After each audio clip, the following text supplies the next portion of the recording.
मोदी सरकार की सबसे बड़ी डिफेंस डील तैयार है। केंद्र सरकार ने दुनिया से सबसे आधुनिक लड़ाकू विमान राफेल को जल्द से जल्द एयरफोर्स के बेड़े में शामिल करने की तैयारी कर ली है। इसके लिए फ्रांस के साथ करीब 50,000 करोड़ के रक्षा सौदे पर जल्द ही दस्तखत हो सकते हैं। जोधपुर में इन दिनों भारत और फ्रांस के सैनिक जॉइंट एक्सरसाइज कर रहे हैं। गरुड़ 5 नाम से हो रही एक्सरसाइज में भारतीय पायलटों को राफेल विमान उड़ाने की ट्रेनिंग भी दी जा रही है।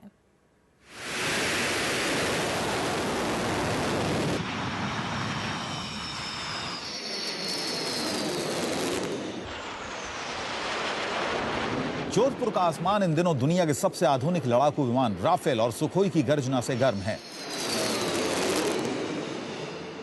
इंडियन एयरफोर्स के सुखोई और फ्रांस का लड़ाकू विमान राफेल साथ साथ उड़ान भर रहे हैं। जोधपुर में भारत और फ्रांस की ज्वाइंट एक्सरसाइज चल रही है। इस ज्वाइंट प्रैक्टिस की एक्सक्लूसिव तस्वीरें आप देख रहे हैं। उड़ान भरने के लिए रनवे पर दौड़ता यह है राफेल एयरक्राफ्ट और इसे उड़ा रहे हैं भारतीय एयरफोर्स के पायलट।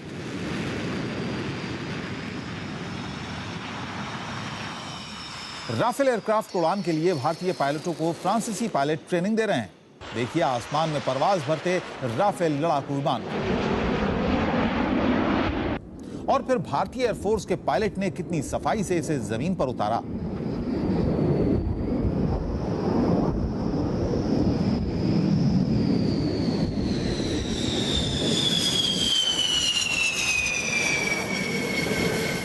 प्रैक्टिस करीब करीब पूरी हो गई है।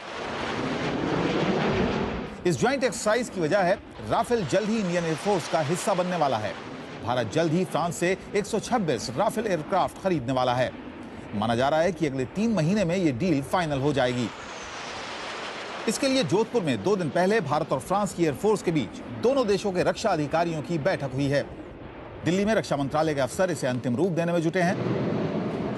रक्षा मंत्री अरुण जेटली ने रक्षा मंत्रालय का काम संभालते ही सबसे पहले कहा था, बहुत दिनों से काम रुका हुआ है, वो जल्द फैसले करेंगे। Preparedness and support to our armed forces, speeding up all equipment required for their support are going to be priority areas as far as our government is concerned. Jodhpur में इस राफेल और सुखोई विमान के ज्वाइंट एक्सरसाइज के पीछे भी एक मकसद है। राफेल जैसे ही एयरफोर्स के पास आएगा, इसकी पहली तैनाती जोधपुर एयरबेस पर होगी। आने वाले दिनों में लड़ाकू विमान राफेल मिग विमानों की जगह लेकर वायुसेना की मारक क्षमता को कई गुना बढ़ा देगा। लेकिन सबसे अहम बात, अगर मोदी सरकार 50,000 करोड़ के सबसे बड़े रक्षा सौदे को जल्द अमली जामा पहनाती है तो आने वाले दिनों में तीनों सेनाओं के लिए कई बड़े रक्षा सौदों का रास्ता खुल जाएगा। डील के तहत फ्रांस भारत को 126 राफेल एयरक्राफ्ट बेचेगा। विमानों की पहली खेप 2016 में मिलेगी। पहली खेप में 18 विमान मिलेंगे। बाकी विमानों को भारत में हिंदुस्तान एरोनॉटिकल लिमिटेड असेंबल करेगी। शुरुआत में पहले हर साल 6 विमान तैयार होंगे। इसके बाद हर साल ये संख्या 20 होगी। एक विमान की अनुमानित कीमत 370 करोड़ रुपए तक होगी। राफेल के जो मैन्युफैक्चरर्स हैं और इंडियन गवर्नमेंट में एक बात तालमेल नहीं आ रही थी कि ये जहाज़ जो हैं हम HAL की प्रावधान में बनाएं, और ये लोग राफेल वाले चाह रहे थे कि इन लोगों के पास इतनी प्रतिभा नहीं है। लेकिन इस विवाद का समाधान हो गया है। मोदी सरकार आने से क्या होगा कि चूंकि नई सरकार इतने सालों बाद आई है तो वो जो स्वाभाविक बदलाव है वो देखने को आएगा।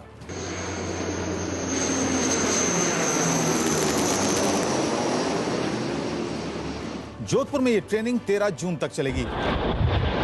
इंडो फ्रेंच ज्वाइंट एक्सरसाइज में भारतीय पायलटों को राफेल विमान उड़ाने की ट्रेनिंग दी जा रही है।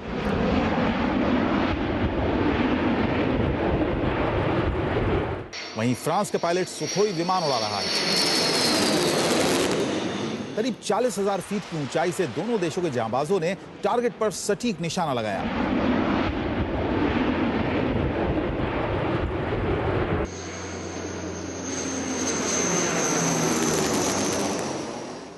करीब 45 डिग्री तापमान भी दोनों देशों के जांबाजों के हौसले कम नहीं कर पाया।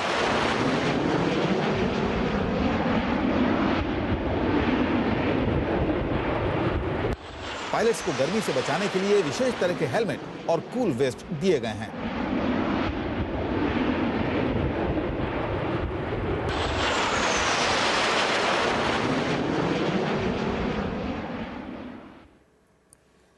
राफेल को दुनिया के सबसे बेहतरीन एयरक्राफ्ट में गिना जाता है। अपनी कई खूबियों की वजह से इसे नई पीढ़ी का फाइटर प्लेन माना जाता है। अब तक दुनिया के कई देशों में हुए सैन्य ऑपरेशंस में अहम भूमिका निभा चुके राफेल जल्द ही इंडियन एयरफोर्स का हिस्सा हो सकते हैं।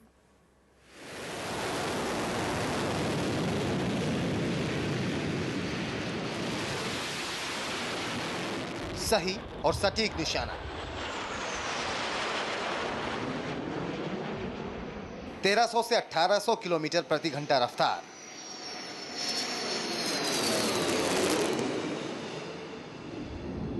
मारक क्षमता 30 mm की कैलिबर गन जो 300 राउंड गोलियां दाग सकती है।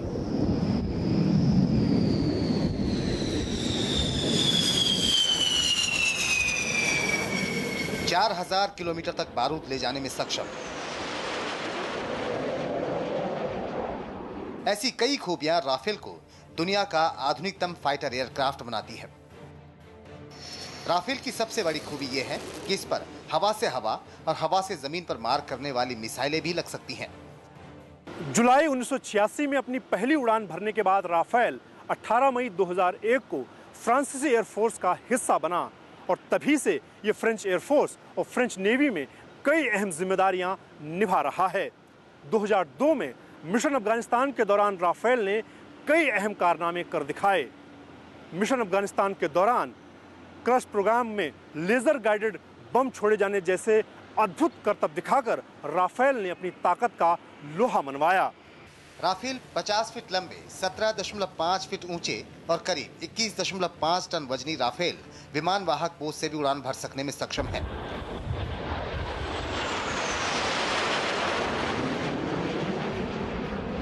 राफेल की सबसे बड़ी खूबी यह है कि इसे दुश्मन का रडार भी नहीं पकड़ सकता।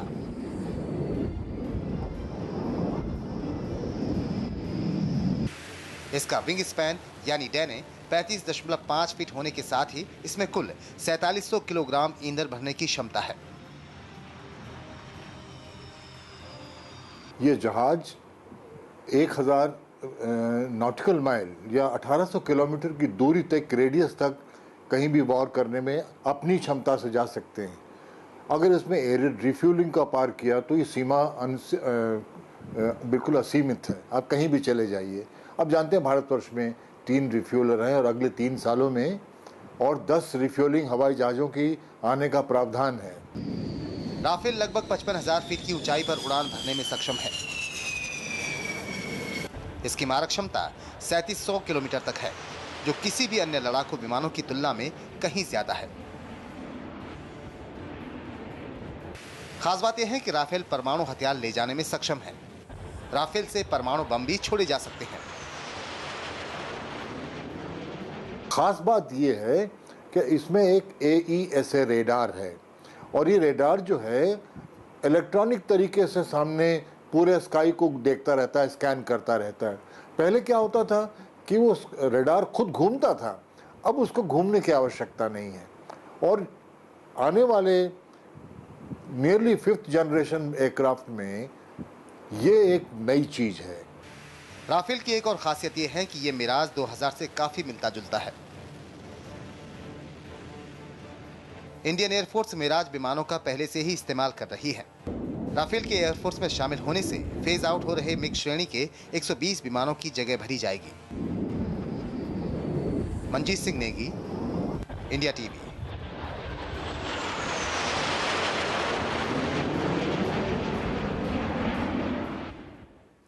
अपनी इन स्पेशल रिपोर्ट्स में हमने आपको राफेल की खूबियां दिखाई। आइए अब आपको एनिमेशन के जरिए दुनिया के बेहतरीन लड़ाकू विमान राफेल की कुछ और खूबियां बताते हैं।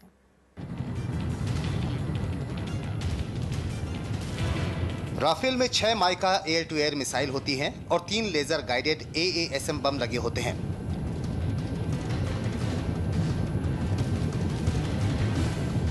राफेल का ज्यादातर हिस्सा ऐसे कंपोजिट मटेरियल से बनाया गया है जिससे ये दुश्मनों के रडार पर जल्द नहीं पहचाना जा सके। कुछ हिस्सों को बनाने के लिए एल्यूमिनियम, लिथियम और टाइटेनियम का इस्तेमाल किया गया है। राफेल में स्पेक्ट्रा नाम का इंटीग्रेटेड इलेक्ट्रॉनिक वारफेयर स्वीट होता है, जिसमें 3 120 डिग्री रडार डिटेक्टर्स और 3 120 डिग्री लेजर वार्निंग सेंसर्स के अलावा TDM मिसाइल वार्निंग सिस्टम और 3 जैमर्स लगे होते हैं।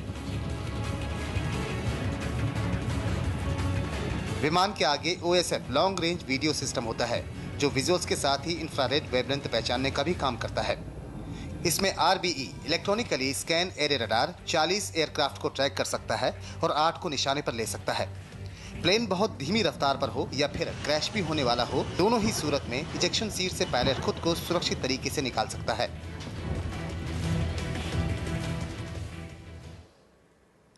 भारतीय वायुसेना दुनिया की चौथी बड़ी एयरफोर्स है। सरहद की निगरानी हो या फिर दुश्मनों की नापाक साजिश को नाकाम करना या फिर आपदा में जान की बाजी लगाकर लोगों को बचाना, एयरफोर्स के जाबाजों ने हर मौके पर अहम जिम्मेदारियां निभाई हैं। जाहिर है मोदी सरकार का ये फैसले से एयरफोर्स की ताकत कई गुना बढ़ जाएगी। सुखोई विमान को एयरफोर्स का फ्रंट लाइनर विमान माना जाता है। चौथी पीढ़ी के इस मल्टीपर्पज एयरक्राफ्ट को रूस की सुखोई और भारत की हिंदुस्तान एरोनॉटिकल लिमिटेड मिलकर तैयार करती हैं। 2 इंजन वाला सुखोई विमान भारतीय वायुसेना की ताकत है। करीब 3000 किलोमीटर तक मार करने वाला सुखोई लड़ाकू विमान 2600 किलोमीटर प्रति घंटे की रफ्तार से उड़ सकता है। इसके अलावा कई और लड़ाकू विमान इंडियन एयरफोर्स को बाकी देशों से आगे रखते हैं, जिसमें सैपकैट, जगुआर, MiG-27, IAI हार्पी जैसे अटैकर विमान शामिल हैं। जंगी विमानों की बात करें, Su-30, MKI, तेजस, मिराज 2000, MiG-29 और MiG-21 विमान आते हैं। एयरफोर्स ध्रुव, चेतक, चीता, Mi-8, Mi-17, Mi-26 हेलीकॉप्टरों से भी लैस है। 2006 के आंकड़ों के मुताबिक एयरफोर्स में करीब 2.25 लाख जवान और 1350 लड़ाकू विमान शामिल हैं, जो इसे दुनिया की चौथी सबसे बड़ी वायुसेना होने का दर्जा दिलाती हैं। मिराज के 2000 जाने के बाद जो राफेल का चुनाव हुआ, वो इसी खास ऑब्जेक्टिव से हुआ है कि हमारे पास वही जहाज आए जो कि उस तरह की क्षमता रख सकें। और राफेल में ये कम से कम 10,000 किलोग्राम ले जाने की बॉम्ब ले जाने की क्षमता है, और उसमें स्पेशली मिसाइल्स भी होती हैं, इनकी क्षमता है, मैजिक मिसाइल्स ले जा सकते हैं। पिछले कुछ वक्त से वायुसेना में लड़ाकू विमानों की कमी की बात उठती रही है। साथ ही मिग सीरीज के विमानों के हादसों का शिकार होने से उनके इस्तेमाल पर भी सवाल उठते रहे हैं। यही वजह है कि मोदी सरकार ने सबसे पहले हवाई सुरक्षा को दुरुस्त करने का फैसला किया। फ्रांस के साथ होने वाले राफेल लड़ाकू विमानों के सौदे पर सरकार के फैसले को भी इसी नजर से देखा जा रहा है। इरादा ये है कि इस टेक्नोलॉजी आने से हमारे भी जो इंजीनियर्स हैं, हमारे भी जो टेक्नोक्रेट हैं, उनका भी ज्ञान का स्तर बढ़े और वो नई चीज़ों में जुड़े। आप जानते हैं कि हमारा भारत का उद्देश्य आने वाले वर्षों में ये है कि सारे औजार, सारे वेपन्स, सारे मॉडर्न हवाई जहाज हम अपने ही व्यवस्था में बना सकें। राफेल को 5वीं पीढ़ी का लड़ाकू विमान माना जाता है। जाहिर है राफेल के आने से वायुसेना की ताकत कई गुना बढ़ जाएगी।